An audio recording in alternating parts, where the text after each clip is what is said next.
Bom, então, hoje eu vou falar sobre alfabetização científica, né, e alguns indicadores, uma ferramenta que a gente desenvolveu, que se chama Indicadores para Análise de Divulgação Científica na Perspectiva da Alfabetização Científica. Essa ferramenta, esse trabalho, ele parcialmente é fruto do meu doutorado, né, que eu realizei na Faculdade de Educação da USP, com orientação da professora Marta Marandino.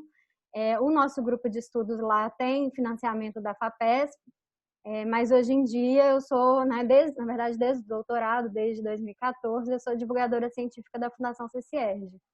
E atualmente eu sou jovem cientista do nosso estado com um projeto de divulgação científica e inclusão financiado pela FAPERJ. E também faço parte do INCT de Comunicação Pública da Ciência, então acaba que todas essas ações meio que se convergem, né? Durante a minha apresentação vai ter uns QR Codes, esse daqui dá acesso ao meu currículo, tem algumas publicações lá, então vocês fiquem à vontade para acessar.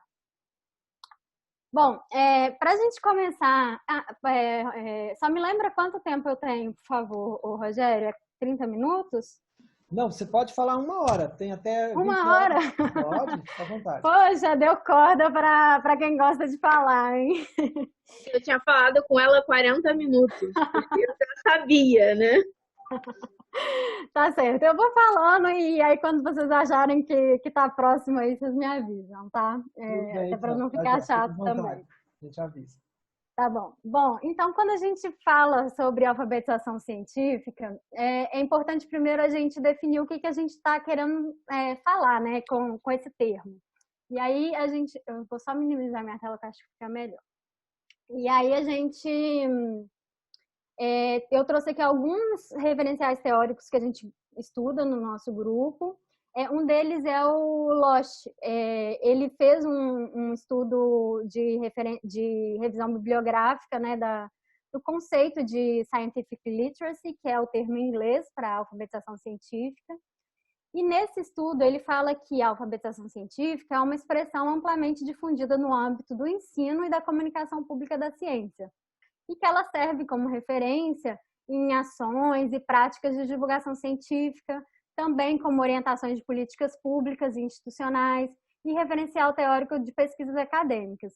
Quando ele fala isso, eu me lembro muito de vários projetos que a gente submete ao CNPq, à FAPERJ, enfim, a agências financiadoras, que a gente sempre fala que as nossas ações visam contribuir para a alfabetização científica, etc., ou letramento científico, enfim, a gente usa um monte de termos semelhantes, né?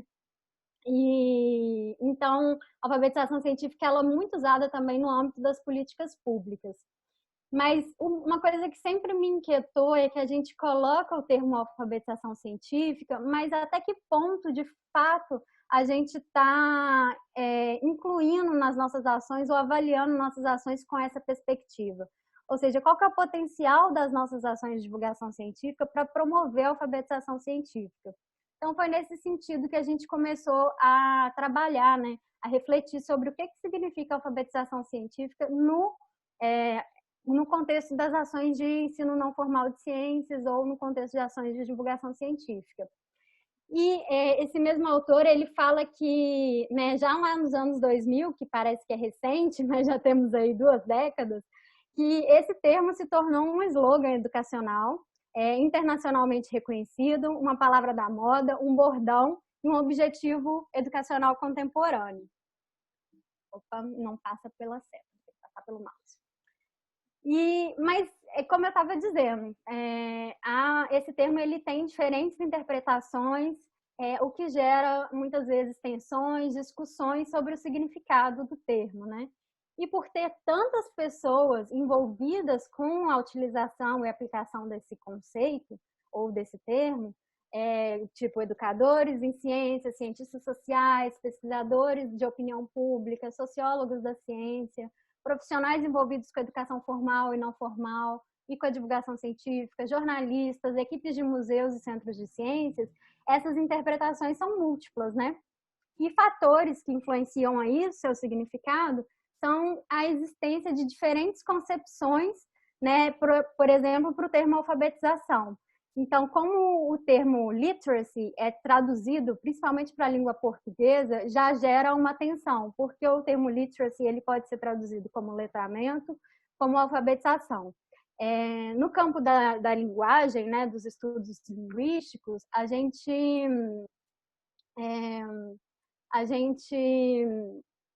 tem aí alguns textos que têm divergências sobre esses termos, né, alfabetização e letramento. Principalmente, por exemplo, quando a gente pega a professora Magda Soares da UFMG, da Faculdade de Letras da UFMG, ela tem vários textos defendendo aí por que letramento e não alfabetização. Então, as tensões já começam aí, na tradução do termo literacy.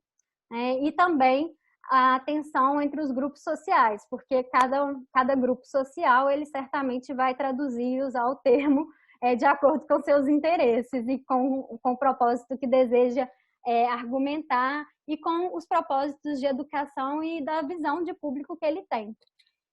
Além disso, o termo scientific literacy, historicamente, ele foi usado também para medir níveis de alfabetização científica da população, né? Então, isso também tem a ver com estratégias de mensuração do conhecimento sobre ciência das pessoas. Então, por exemplo, os Estados Unidos, logo depois, né, naquele período da Guerra Fria, logo depois da Segunda Guerra Mundial, que a gente sabe que teve ali vários programas de incentivo à ciência, também começou a medir os níveis de envolvimento da população com a ciência e os níveis de conhecimento. Então, esses termos, o termo alfabetização científica foi muito usado nessa época, e esses estudos eles foram ampliados na década de 70, houve parceria, por exemplo, com outros países, Inglaterra, para desenvolver pesquisas semelhantes, e até hoje temos pesquisas que são desenvolvidas nesse sentido. Claro que aí mudou um pouco o nome, né? Muitas dessas pesquisas viraram, por exemplo, pesquisas de percepção pública da ciência. No Brasil é esse nome que a gente dá, mas em cada país também tem um nome diferente. Por exemplo, na Inglaterra se chama Public Understanding of Science, que é o entendimento público da ciência. Então, todas essas questões semânticas influenciam muito na definição do termo. E aí eu trago um pesquisador, que é uma referência para a gente na área de divulgação científica, que é o Bruce Loewenstein. Ele é um grande colaborador, ele é membro do nosso grupo do INCT e uma referência na área. E ele escreveu, em 2015, um artigo justamente refletindo sobre essas tensões.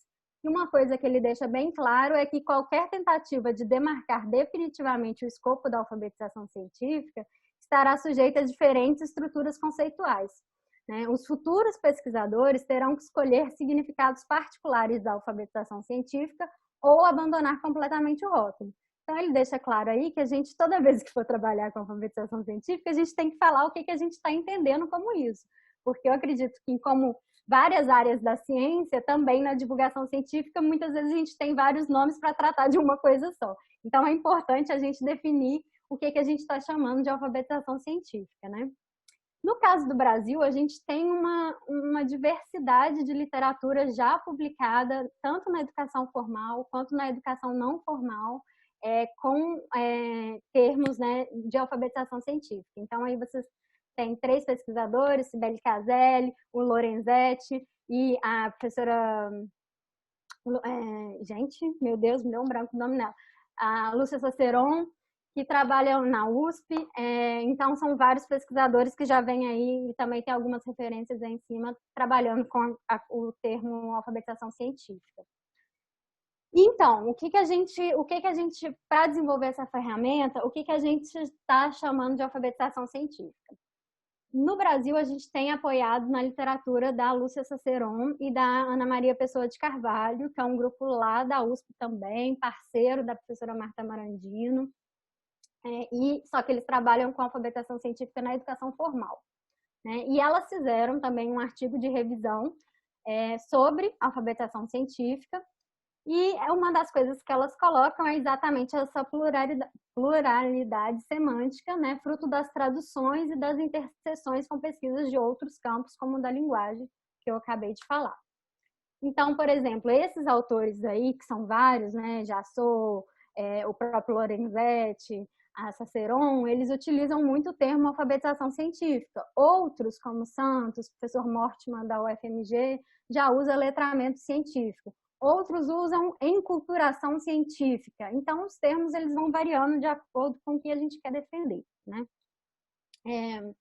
A Lúcia Ciceron e a Carvalho, a Ana Maria Pessoa de Carvalho, nesse artigo delas que eu mencionei agora, que tem aqui um QR Code que leva para ele, elas defendem uma perspectiva de alfabetização científica que dialoga com a literatura do Paulo Freire. Então, elas colocam que, de alguma maneira, podemos ir mais longe e dizer que a leitura da palavra não é apenas precedida pela leitura do mundo, mas por uma certa forma de escrevê-lo ou de reescrevê-lo. Quer dizer, transformá-lo através da nossa prática consciente. Este movimento dinâmico é um dos aspectos centrais do processo de alfabetização. Então, o que significa alfabetização? Não apenas codificar ou decodificar as letras para poder se ler uma palavra ou uma frase, por exemplo, mas também fazer com que esse processo, essa mensagem faça sentido na nossa prática consciente. Então, transformar um conjunto de letras em uma mensagem que faça sentido dentro de um contexto. Então, a gente pode, nesse sentido, transportar essa ideia para a alfabetização científica. É um pouco, assim, brevemente, bem enxutamente, o que a gente defende, né? E o que a gente defende no contexto da educação científica não formal, que aí já entra no nosso grupo de pesquisa e na nossa ferramenta dos indicadores de alfabetização científica. Que a alfabetização científica é um processo que ocorre ao longo da vida, que pressupõe conhecimentos dos conceitos científicos básicos, noções sobre sua epistemologia, a conscientização sobre as complexas relações entre ciência, tecnologia e sociedade e almeja um posicionamento dos cidadãos. Parte significativa desses processos acontece durante os anos de educação formal, mas em outras situações também, e instituições que contribuem para o seu desenvolvimento, como é o caso dos museus e centros de ciências, planetários, enfim, uma infinidade de oportunidades que o cidadão tem de ter contato e de interpretar e dialogar com a ciência no seu cotidiano. Bom, tudo tranquilo por aí, não estou vendo ninguém, espero que não esteja só aqui na sala.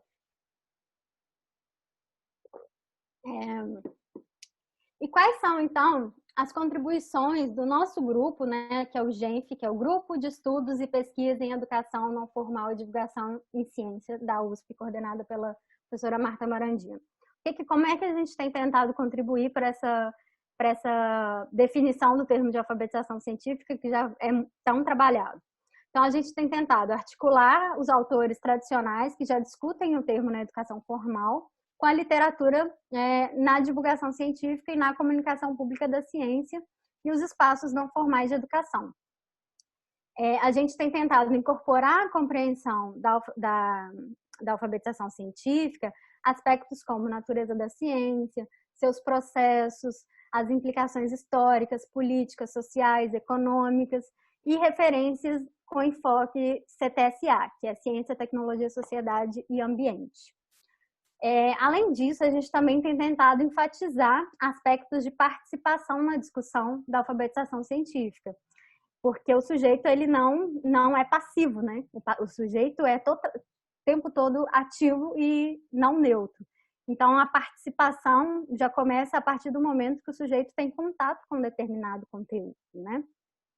E a necessidade da participação e do engajamento desses indivíduos em diferentes emoções para a promoção da alfabetização científica. Então, esse tem sido o que a gente almeja contribuir, né? O que a gente tem buscado fazer. E aí, falando especificamente sobre a ferramenta, que se chama Indicadores de Alfabetização Científica, a gente desenvolveu essa ferramenta teórico-metodológica, pautada em todos esses referenciais teóricos que a gente vem estudando há alguns anos dentro do grupo, discutindo, com a finalidade de oferecer um instrumento, tanto para academia, quanto em estudos de doutorado, mestrado, enfim, também para pessoas da prática, né? Então, pessoas que estão em museus, pessoas que estão em planetários, pessoas que estão desenvolvendo algum trabalho, alguma ação em divulgação da ciência. Então, um instrumento para analisar aquela nossa inquietação inicial, de como que a gente tem contribuído para o processo de alfabetização científica, principalmente porque ele é um mote, muitas das vezes, né? Quando a gente lê projetos, a gente, enfim, muitas chamadas, feira de ciências, uma infinidade de projetos na área de divulgação científica que a gente vê se respaldando com argumentos de que visa contribuir com a alfabetização científica. Então, a gente quer entender como a gente pode contribuir com a alfabetização científica nesse contexto, né? Então, esse instrumento foi criado para ajudar a analisar. E a gente pode pensar em análise diversas, por exemplo, de atividades de divulgação científica, materiais educativos, exposições, mídias, por exemplo, vídeos, documentos, etc. Então, seriam produtos e produções. No caso de planetário, sessões de planetário, materiais educativos, enfim. A gente, na verdade, não sabe ainda o potencial que a gente pode alcançar com essa ferramenta, mas em breve eu vou falar que tipo de projeto e trabalho que já tem utilizado a ferramenta. E, além disso, a gente também pode analisar a interação do público. Então, a participação de diversos tipos de audiência. Então, essa ferramenta ela pode analisar produtos, produções e público. Pode ser individualmente ou pode ser conjuntamente. Isso tudo depende do fôlego de quem vai desempenhar essa ação, né? E o que a gente tem feito no GENF? Então, aqui a gente tem a lista de alguns trabalhos, na verdade, de todos os trabalhos que o GENF já desenvolveu com essa ferramenta. Então, a ferramenta começou em 2014 com a Tânia Cerati, analisando a trilha da nascente do Jardim Botânico de São Paulo. Então, ela analisou o percurso, uma trilha, né, do Jardim Botânico, que tem algumas placas indicativas sobre o que fazer, que árvore que é essa, que bioma que é aquele, e como se deu a interação do público naquele ambiente. Então, ela analisou público e produto, vamos dizer. Depois a gente teve a Eliane Mingues com atividade de divulgação científica itinerante, o Museu Vai à Praia do MAST. Tivemos a Denise Oliveira, que analisou ações e materiais de divulgação produzidos por 9 projetos de NCTs ligados à biodiversidade, de Institutos Nacionais de Ciência e Tecnologia ligados à biodiversidade. Então, eles têm os INCTs, eu não sei se vocês sabem, independente da área do conhecimento, eles têm uma parcela importante que tem que produzir material de divulgação científica. Então, ela pegou aqueles INCTs que trabalham com a temática de biodiversidade e analisou esses materiais com a ferramenta dos indicadores de alfabetização científica. A Rodrigues, né, a Juliana Rodrigues, ela fez o desenvolvimento de um roteiro de visita para a Trilha das Nascentes que a Tânia já tinha analisado. Então, ela foi lá no trabalho da Tânia, viu que não apareceu na trilha ao longo, né, da interação com o público e desenvolveu um material didático para ser usado na visitação da trilha e analisou a experiência. Então, é um trabalho bem interessante porque revelou que mesmo com um material já produzido na perspectiva da alfabetização científica, muitas vezes aquilo intencional não se concretiza na interação com o público. Então, é um mestrado bem interessante de ver. Tivemos a Marcela Lourenço, com materiais educativos do Zoológico de Sorocaba. Eu, com exposições de 4 museus e centros de ciências itinerantes. A Grazi Scalfi, que acabou de defender, tem mais ou menos um mês, ela analisou diálogos de crianças no Museu de Ciências da PUC do Rio Grande do Sul e no Museu de Microbiologia da USP. E esse artigo que eu convido todo mundo a ler, quem tiver interesse em utilizar, em aprofundar, em conhecer, enfim, essa ferramenta que é uma reflexão nossa sobre como que essa ferramenta tem sido utilizada e alguns resultados. Bom, e aqui eu vou falar, então, ao longo dessa fala, eu vou utilizar alguns dados da minha tese, porque eu acho que fica mais concreto da gente entender, né? Estou aqui controlando o tempo, já tenho 20 minutos de fala, a gente fala demais. professor planetarista, tudo gosta de falar muito, né? Então, de novo, a gente usou a ferramenta de indicadores de alfabetização científica para estudar e avaliar as ações de divulgação da ciência e como elas contribuem para o processo de alfabetização.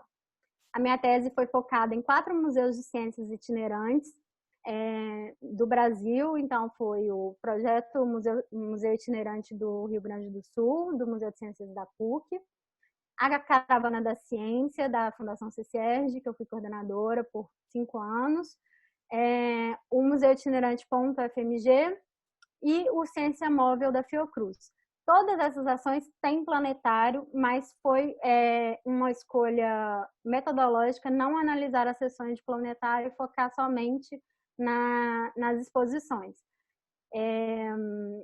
Por que não analisei planetário? Porque não é porque eu não gosto dos planetários, eu adoro os planetários, mas eles fugiam muito... A dinâmica do planetário é um pouco diferente das exposições. E, concretamente, eu não teria tempo de analisar, principalmente porque as sessões não são gravadas, são sessões narradas, né? São sessões que variam muito de acordo com o público, porque são sessões feitas com mediação, né?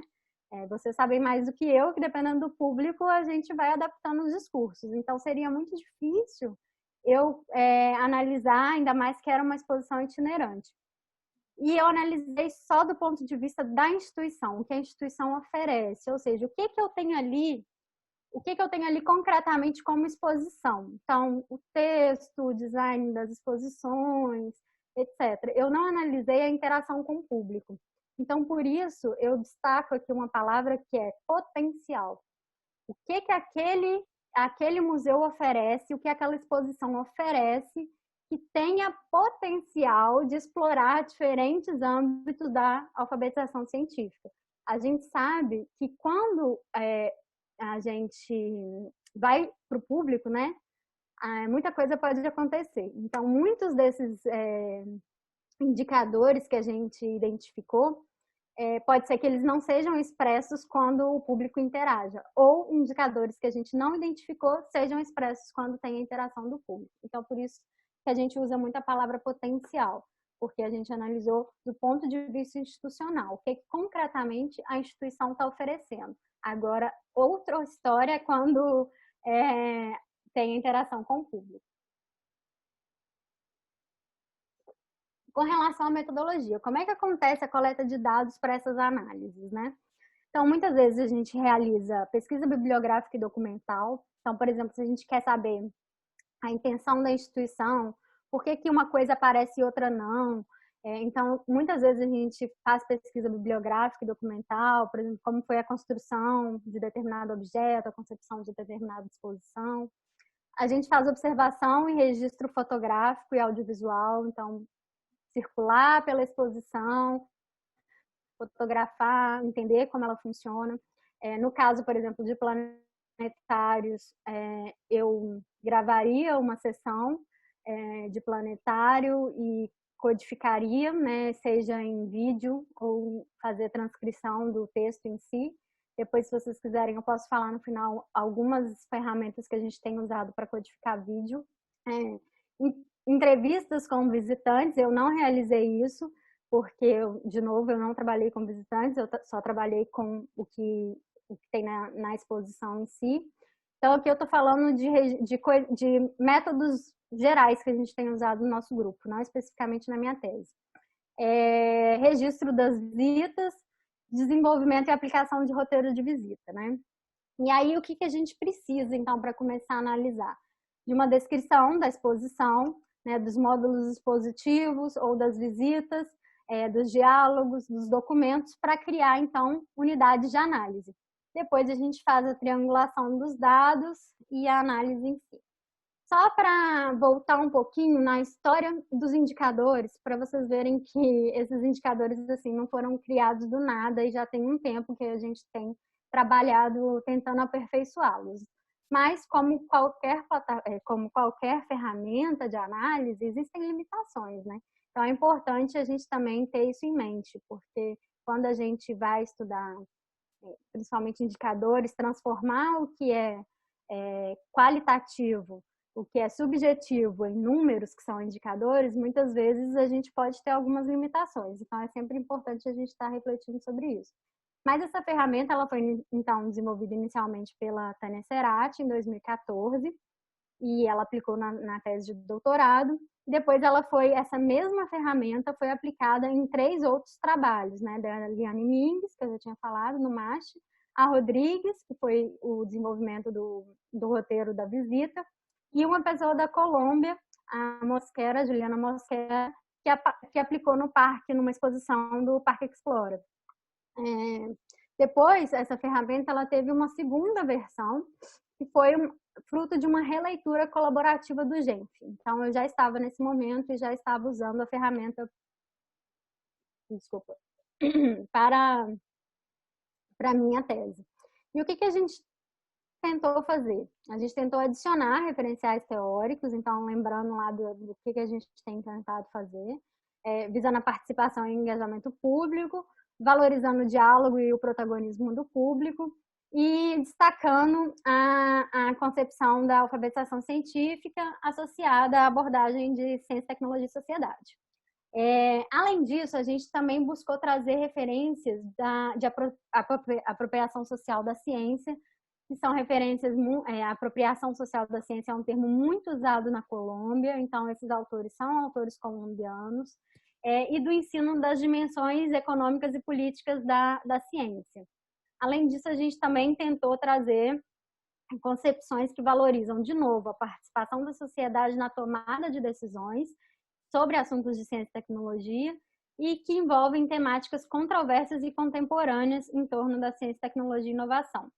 E, por fim, um referencial teórico que foi também de grande relevância para a nossa releitura da ferramenta foi pensar na unfinished science, que é aquela ciência que não está pronta, né? Aquela ciência que não está acabada, aquela ciência que está em ação.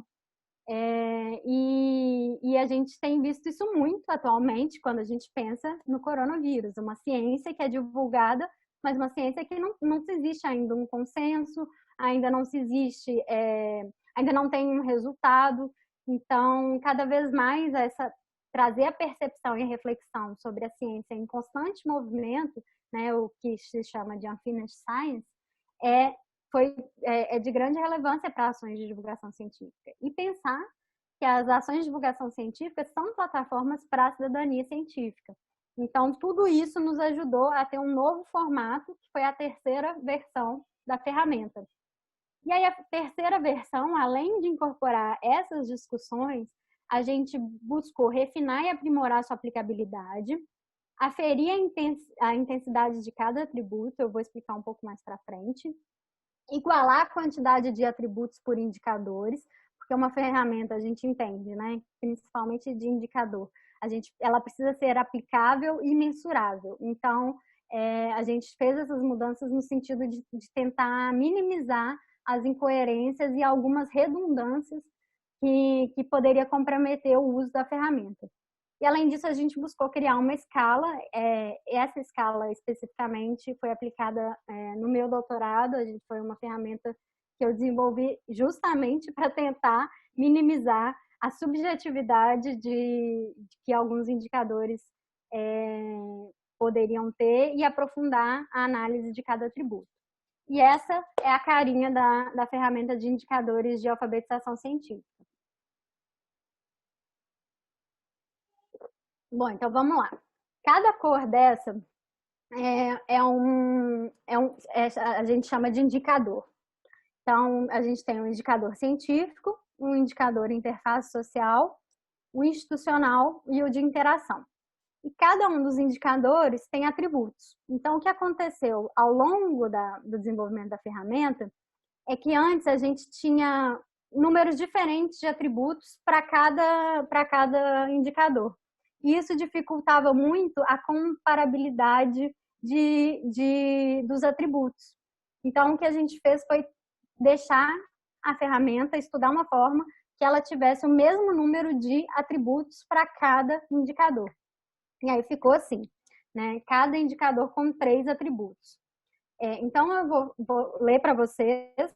Então, ficou. O indicador científico, ele trabalha com um dos atributos são os conhecimentos e os conceitos científicos, pesquisas científicas e seus resultados. O outro, o que são os atributos? São características que a gente considera relevante de ter nesse indicador específico, né? Então, um segundo atributo seria o processo de produção de conhecimento científico. E um terceiro atributo, o papel do pesquisador no processo de produção do conhecimento. No caso do indicador interface social, os impactos da ciência na sociedade. Influência da economia e da política na ciência. E aí eu queria, enquanto eu vou lendo, vocês pensam no caso Covid-19 e esse indicador interface social, né? Então, impactos da ciência na sociedade, influência da economia e da política na ciência, influência e participação da sociedade na ciência. Bom, o indicador institucional. Instituições envolvidas na produção e divulgação da ciência e seus papéis e missões. Esse indicador ele foi muito determinado por estudos que demonstram que os brasileiros não conhecem as instituições que desenvolvem pesquisa no país, e nem que financiam, e nem quem são as instituições, por exemplo, no caso do indicador interface social, que investem em produção do conhecimento, por exemplo, as indústrias farmacêuticas agora desenvolvendo vacinas, né, a corrida para vacina, mas com quais objetivos financeiros, econômicos, etc., que estão por trás dessas instituições. Então, esse indicador institucional, ele tem muito a ver com as pesquisas de percepção pública da ciência, que mostram que, na série, desde 2006 até a última feita em 2019, que o brasileiro não sabe dizer, né, a grande parte, agora eu não sei falar os números exatos, mas o brasileiro não sabe dizer os nomes das instituições que produzem pesquisa no país, né? Então, quando lembram, é uma ou outra. Fiocruz apareceu, mas nem todas. Então, muito menos aquelas que financiam, que são as agências de fomento, né? CNPq, FAPERJ, etc. Então, esse indicador foi pensado também para ver esse gap, vamos dizer. Então, a gente tem o terceiro atributo, que são os elementos políticos, históricos e culturais e sociais ligados à instituição. E, por fim, o quarto indicador, que tem a ver com a interação. Então, a interação física, a interação estético-afetiva e a interação cognitiva. E cada um desses atributos, eles têm ainda descritores, né? Seriam modos de descrever, então, cada um deles. Eu não vou me estender nisso. Quem tiver curiosidade, por favor, acessem os documentos, porque senão vai ficar muito chata a minha fala aqui. E só lembrando que cada um desses atributos também foram desenvolvidos com base em referencial teórico. Então, por isso que a ferramenta se chama teórico-metodológica. Só assim, para dar um exemplo para vocês. Então, a gente tem aqui o 2A, o impactos da ciência na sociedade. O que isso quer dizer? O que a gente quer trazer com esse indicador? Aspectos positivos ou negativos, riscos e benefícios do desenvolvimento da ciência, controvérsias internas e externas da ciência, né? Questões éticas envolvidas na relação ciência e sociedade. Então, a gente pensa aí, por exemplo, vários protocolos de pesquisa sendo quebrados ou sendo acelerados para facilitar a produção de uma vacina, por exemplo. A conexão com o cotidiano e a resolução de problemas sociais, a influência da ciência nas questões sociais, históricas, políticas, econômicas e ambientais. Então, tudo isso tem a ver com esse atributo, impactos da ciência na sociedade. Bom, e cada um deles tem a sua descrição, como eu já falei. E não vou especificar aqui agora, mas já dá para vocês terem uma ideia geral. E a ferramenta ficou dessa forma. Então, quando a gente vai olhar para o nosso museu, para a nossa sessão de planetário, para o nosso material didático, enfim, para qualquer ação que a gente almeja avaliar, analisar, a gente olha para essa ferramenta e a gente vai começar a pensar o que eu tenho, então, eu tenho na circunferência, cada quadrante é um indicador. E cada quadrante é dividido em 3 partes, que são os atributos, e do centro para fora, eu tenho os níveis de aprofundamento, que foi justamente a escala que a gente criou. Então, essa escala, ela visou... Eu vi que tinha alguém tirando foto.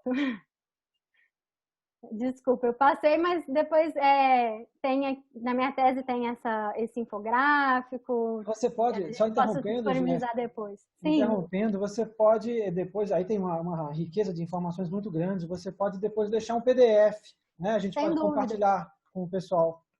Sem dúvida. Fica melhor, porque tem Sim. muita coisa aí, o pessoal se perde. Sim, é muita informação. Na verdade, eu queria até conferir com vocês se vocês estão conseguindo acompanhar ou se eu tô demais, assim, tá bom.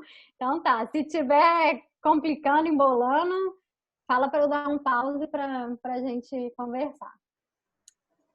Bom, então, aí falando da escala, o que a gente fez? Eu vou olhar então para uma sessão de planetário. Eu vou falar, essa sessão de planetário, ela tem muito potencial para falar sobre conceitos científicos. Mas em que nível? É profundo? É aprofundado? É de forma superficial? Tem muito potencial para trabalhar questões de mudança climática, mas em que nível, né? Você pode simplesmente citar que existe aí uma questão de mudanças climáticas acontecendo no planeta, ou você pode trazer para uma sessão de planetário vários aspectos sobre a mudança climática, inclusive os diferentes pontos de vista, a falta de consenso, os diferentes atores sociais que estão envolvidos no debate de mudanças climáticas, ou, por exemplo, numa sessão de planetário, trazer como que se define o que é planeta e o que não é, as tensões na definição, né, do que é planeta e que não é, aquela conferência que aconteceu para se definir quais os critérios e como que cada país tinha, e grupo de pesquisa tinha um interesse associado nessas definições. Então, eu posso, numa sessão ou num objeto de divulgação científica, falar esses temas de forma aprofundada ou superficial. E aí, essa escala visa contemplar um pouco isso, né? Porque a gente pode fazer presente ou não, um indicador está presente ou ausente, ou eu posso falar de que forma ele está presente, se é de uma forma aprofundada, se é uma forma superficial, e aí tem, então, a escalinha. E é isso que eu falei aqui nesse slide. E aí, com a ferramenta, eu vou olhar para o meu objeto de estudo, para a minha unidade de análise. Então, no meu caso, eu usei as exposições. Então, eu peguei cada módulo expositivo, olhei para o seu conteúdo, sua forma de interação, o texto, por exemplo, aqui no canto, a Emília Equilibrista, o texto informativo, né, a placa informativa, e o modo de interação.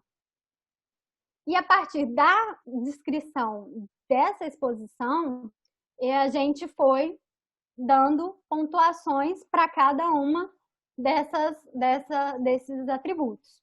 Então, olhando para a Emília Equilibrista, eu identifiquei que existe um potencial 3, que é um potencial alto, né, mas não tão alto quanto 5, aprofundado, de conhecimentos científicos, porque, por exemplo, nessa placa que vocês veem aí, tem alguns conceitos científicos, explica porque que a Emília se equilibra na corda, sem cair no chão, etc. E um potencial de interação muito alto, porque depende da manipulação para que aconteça uma ação, né? Tem uma interação estético-afetiva, porque a pessoa fica ali, vou puxar a corda rápido, devagar, será que a Emília vai cair, vai desequilibrar? Então tem ali toda uma emoção, um desafio, uma ação que depende do sujeito para a interação acontecer. E uma interação cognitiva, porque também a elaboração dessas hipóteses. Será que puxando mais rápido, mais devagar, ela vai cair, equilibrar ou não? Se eu botar uma certa força, todas essas hipóteses que uma pessoa pode criar, mesmo que não conscientemente, quando está ali interagindo com o objeto. E como que, então, aplicamos os números, né? Mas como que a gente faz para ter certeza se o meu entendimento, minha categorização, ela tem validade? Né? É uma questão que é sempre perguntada em artigos científicos. Como que você, principalmente da pesquisa qualitativa, como que você valida que sua interpretação está correta, não é da sua cabeça louca, né? Que você interpretou aquilo ali como você desejou. Bom, existem várias formas. No meu caso, o que eu fiz? Dos 150 módulos expositivos que eu analisei, tinham 30 que eram os mesmos módulos expositivos nos diferentes museus. E aí, o que eu fiz? Eles eram módulos que tinham objetivos e conteúdos semelhantes, como é o caso do Sopro de Bernoulli, que é um objeto bem tradicional aí dos museus de ciências e certamente vocês conhecem. Então, aqui vocês têm nas fotos como que eles eram em cada um dos projetos analisados. Só que eles tinham, apesar de ter o mesmo objetivo, etc., eles tinham diferenças de design, de interação, de abordagem do conteúdo. Então, o que eu fiz? Eu peguei a mesma ferramenta, apliquei a todos aqueles módulos que tinham equivalências. E a gente fez uma análise cruzada para testar a coerência, ou seja, por que no Museu Itinerante do Rio Grande do Sul eu tenho um indicador X e do Ciência Móvel eu tenho Y. Então, eu fui aplicando para comparar e testar se estava coerente ou não os diferentes níveis e indicadores aplicados. Então, essa foi a análise cruzada que eu desenvolvi para validar a minha aplicação dos códigos. Uma forma que eu não fiz, mas no nosso grupo a gente pode, pessoas têm feito e tem sido também muito aceito na literatura, né?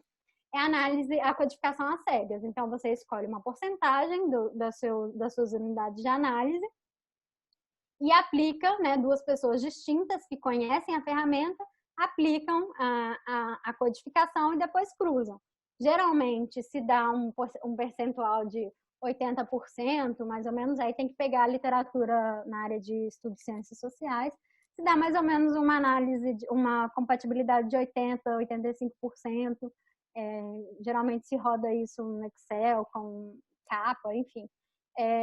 Tá ok, segue em frente e continua o pesquisador principal codificando o restante da amostragem. Então, geralmente é isso. Mas também isso depende do objetivo. Se eu estou numa sessão de planetário ou estou construindo uma sessão de planetário, será que é tão importante eu aprofundar tanto nesses processos metodológicos? Não sei. Né? Se eu estou desenvolvendo uma pesquisa acadêmica com a intenção de publicar, etc., talvez eu precise ter mais cuidados metodológicos para garantir a coerência do meu estudo. Então, isso tudo vocês têm que avaliar, né? Precisa ser avaliado quando for usar essa ferramenta e qualquer outra. Bom, identificado, né? Então, seguir com a codificação e aí a gente planilhou. Cada módulo expositivo, a gente atribuiu um peso para cada atributo de cada indicador. Então, aqui é só para vocês terem uma análise. E uma visão de como que foi o processo, né? E depois dessa análise, depois dessa codificação toda, eu usei o Excel, mas o pessoal de planetário aí é super expert em vários aplicativos e software, etc. Principalmente o pessoal que é da astronomia, então deve ter recursos aí que roda muito mais fácil essas porcentagens todas, né? E a gente, por exemplo, no Excel me permite gerar gráficos de explosão solar. E aí dá visualmente para a gente uma dimensão mais concreta do que acontece e do que não acontece. Então, analisando 54 módulos expositivos do Museu Itinerante do Rio Grande do Sul especificamente, o que apareceu para mim? Que o indicador de dentro para fora, tá? Que eu vou falar. O indicador de interação é o indicador que tem o maior potencial de acontecer. E aí, dentro desses atributos, na segunda camada, e dentro desses indicadores, na segunda camada, e dentro dos atributos.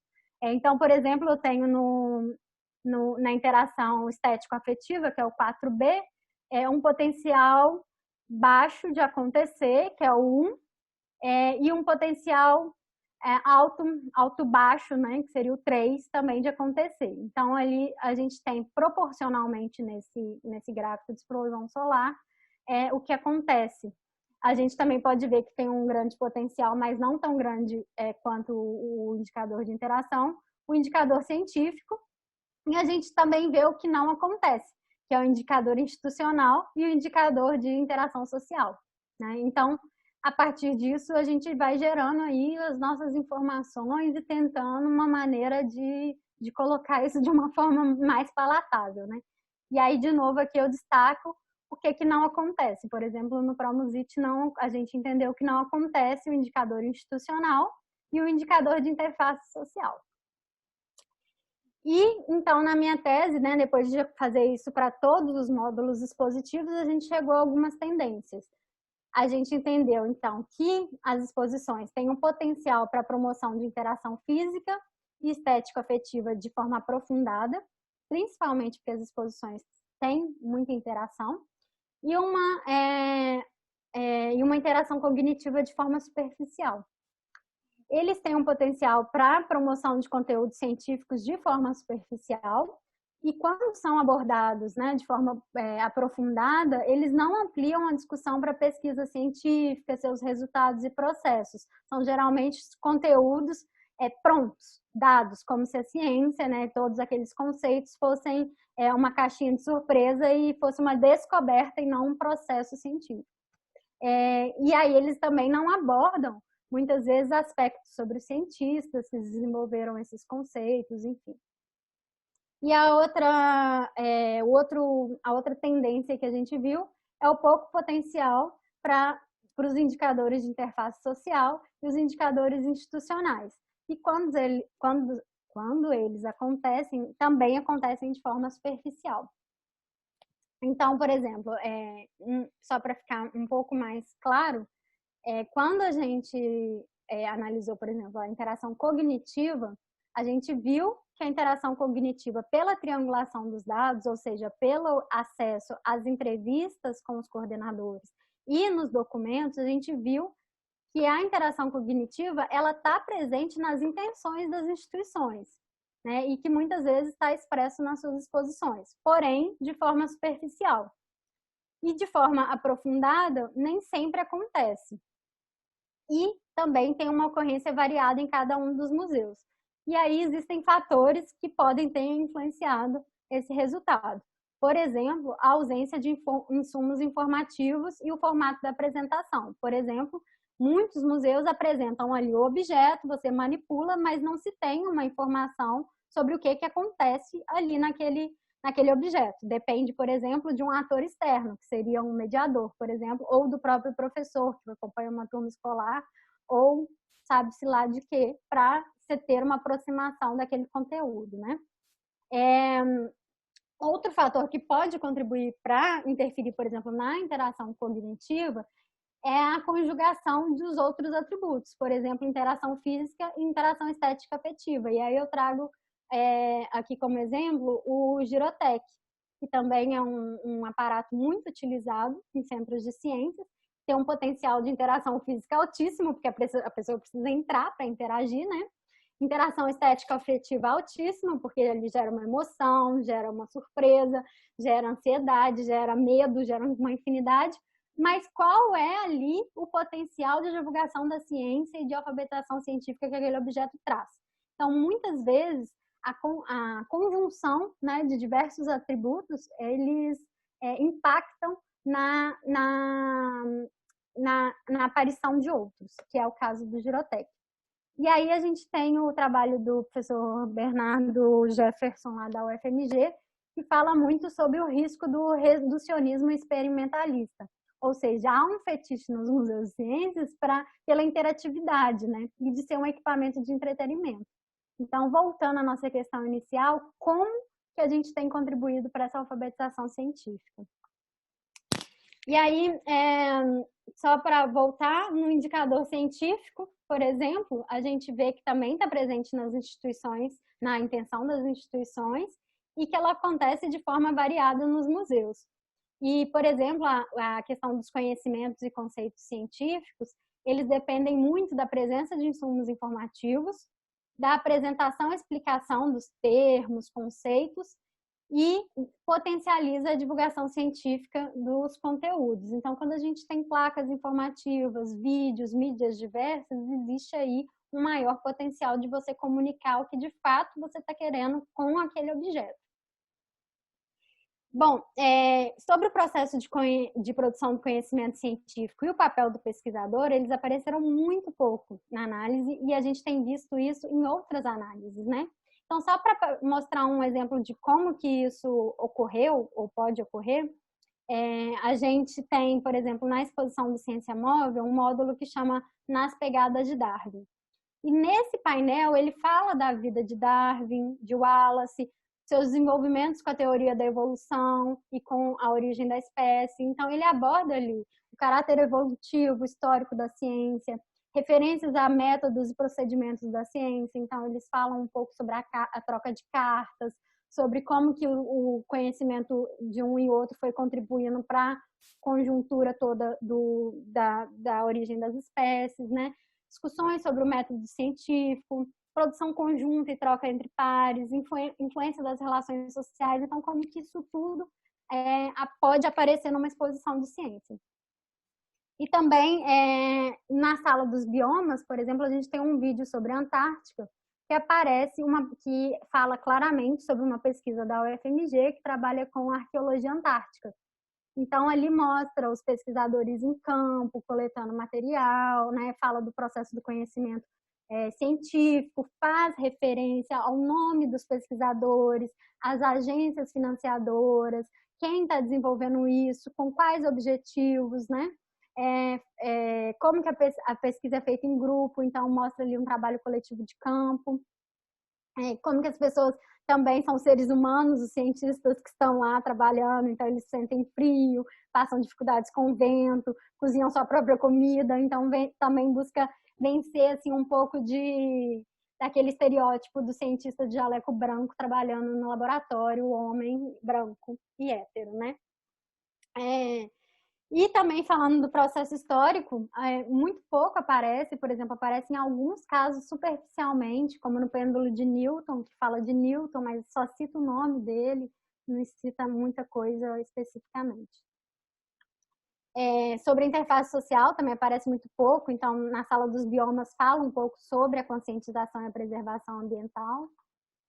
E o indicador institucional aparece muitíssimo pouco, aparece assim, só quando há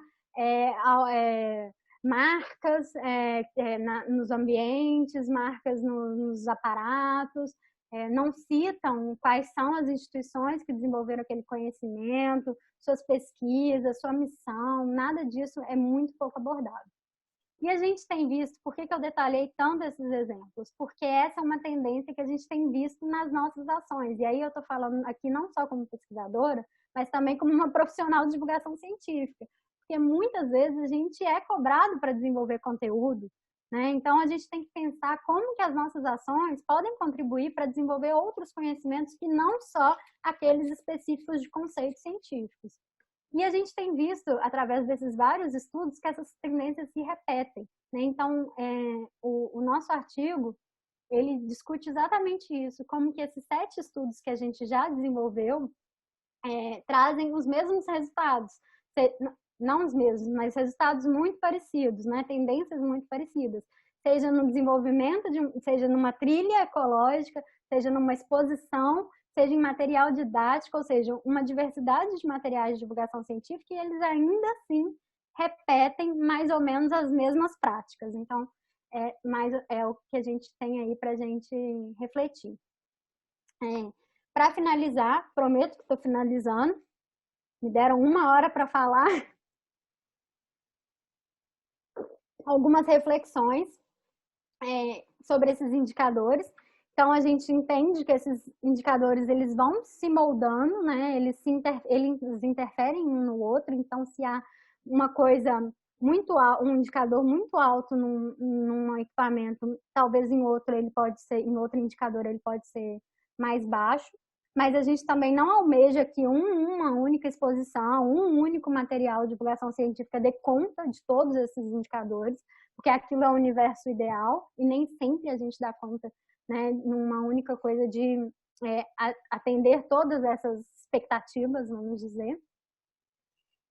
E que eles também dependem de vários fatores, né, da ação da divulgação científica em si. Então, do contexto em que ele foi produzido, divulgado, do design, da arquitetura, do roteiro, da narrativa, dos insumos informativos que são dados.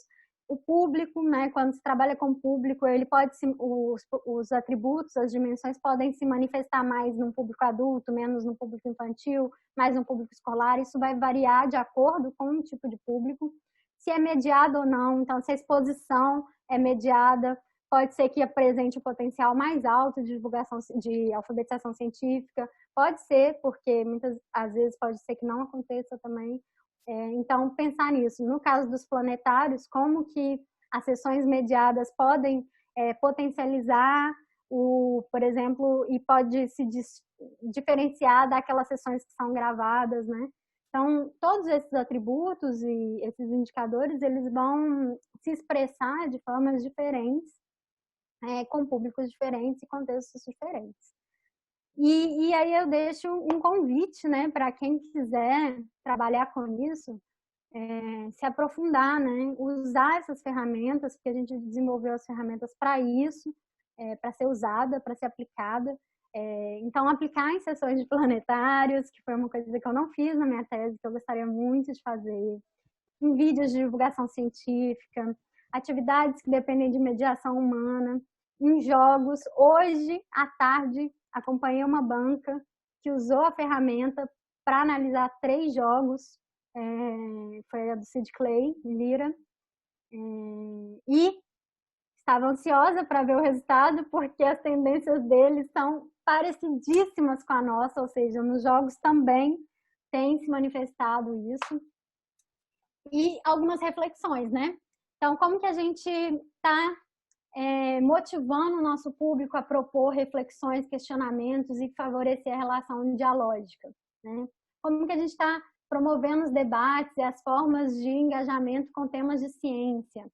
Como que a gente pode, como museus, como divulgadores da ciência, tornar as nossas ações uma plataforma de cidadania científica, né? Esses resultados que eu apresentei aqui, eles vêm sendo debatidos e criticados por diversos autores já há algum tempo, porque nossas exposições ainda focam em princípios e fenômenos da ciência ao invés de focar nos processos, né? Não representam a natureza da atividade científica, apresentam a ciência fora de contexto. Então, talvez, se a gente tiver produtos e materiais que abordam mais essas questões, hoje, pensando no universo da pandemia, o que a gente está aqui hoje vivendo, né? Os debates sobre usar máscara, o que é ciência, o que não é, quem vai sair primeiro com a vacina, se vai ter vacina, todas essas polêmicas e controvérsias que a gente está tendo, são fruto de um entendimento, de uma falta de entendimento ou um pouco entendimento da natureza da atividade científica. Então, como que a gente pode promover esse debate, né? E aí tem uma autora, que é a Hermínia Pedretti, a gente gosta muito dela no grupo, ela foi orientadora de pós-doc da Marta, no Canadá, recentemente.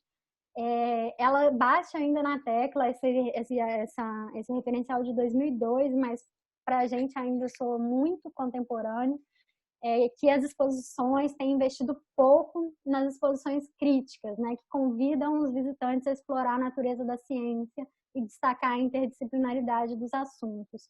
E ainda, voltando para aquele referencial da Heine Medevec, que é o do Unfinished Science, a ciência, muitas vezes, na divulgação científica, ainda é tratada como objetiva, aproblemática e neutra. Então, uma ciência que é neutra e positiva, né? Uma ciência que vai estar sempre em benefício da sociedade. Mas será que é isso mesmo? Né? Quais são os interesses por trás disso?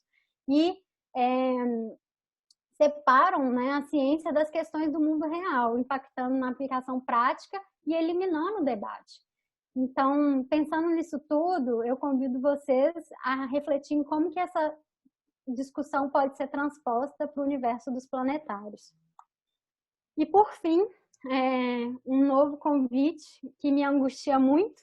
Eu, como divulgadora da ciência, tento ter essas ações em mente, esses questionamentos em mente, que é ao planejar, ao propor, ao gerir e ao estudar ações de divulgação científica, a gente precisa refletir e tentar responder algumas questões. Como que nossas ações podem contribuir para a promoção da alfabetização científica? Que tipo de ciência a gente pretende divulgar? Como estamos promovendo a interatividade e o engajamento? Quais são os públicos que estamos e não estamos atingindo? atingindo, né? De que forma estamos comunicando com esses públicos diversos que entram nas nossas ações, que têm acesso às nossas ações? E com quais objetivos as nossas ações têm sido desenvolvidas? E é isso, eu deixo o meu contato, estou aqui aberta para perguntas, espero que vocês tenham gostado.